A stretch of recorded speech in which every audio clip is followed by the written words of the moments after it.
Gizmodrome here. This is a seriously cool project that you've become a part of. Yes, it is. Seriously, it is serious and it's cool.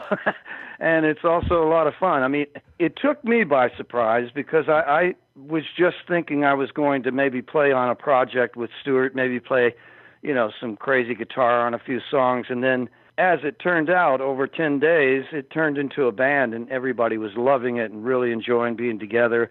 The music, I think you can tell there's a lot of joy there. And we just decided, well, heck, this is so much fun and we love it. We got to share it with the world. So we will be coming around to tour next spring. I know I guess you weren't planning on another band at this point outside of the trio, but I guess there's got to be a luxury in a band, and especially a new band this far into your career, because I think of bands a lot of time when you're young, you have that gang mentality, us against the world. We're gonna get together and do this. But a lot of times, as we get older, a band is more of a collective that we put together for a little bit.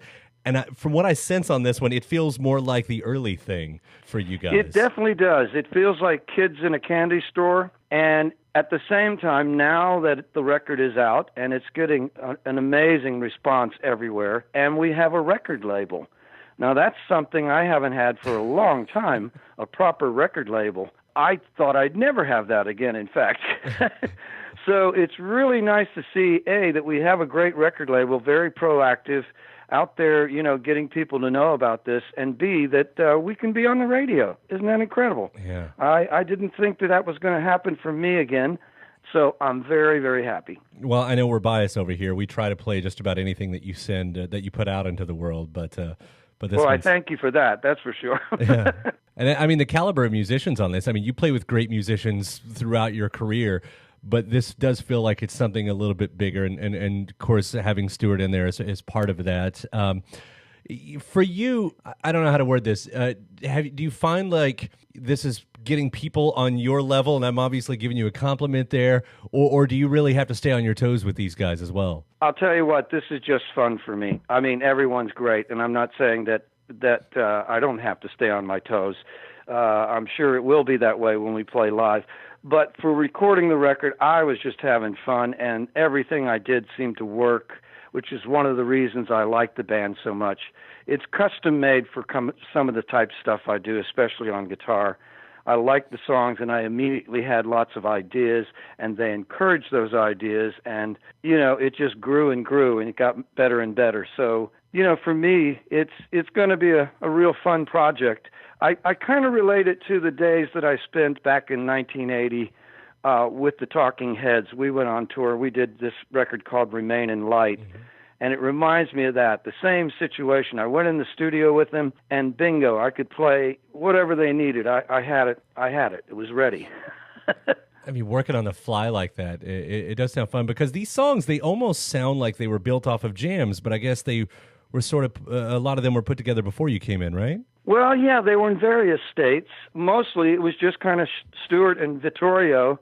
Either, maybe they had a basic demo, not many of those, but most of the time they were just showing us the basics of the song. Here's the verse, here's the chorus, and then we'd go out together in the studio, all four of us, and work up an arrangement and, then say, okay, let's do a backing track. Here we go. And we'd do probably no more than 3. Almost always we'd take the second one.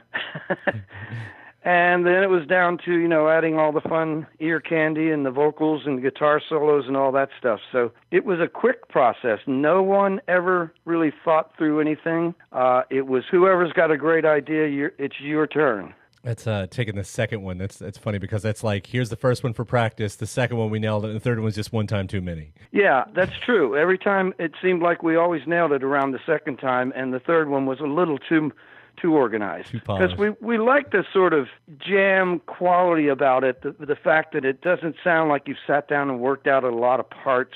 It sounds like a band, playing together. And I really wanted to reinforce that on the record. I wanted it to feel that way. I think when I listen to the record, I feel like I'm standing in the middle of the room with this wonderful sort of dancey music going on. It makes me happy. Well, that's exactly what my house was last night. It was that and me and my wife in the middle of the room dancing around to it, so you succeeded.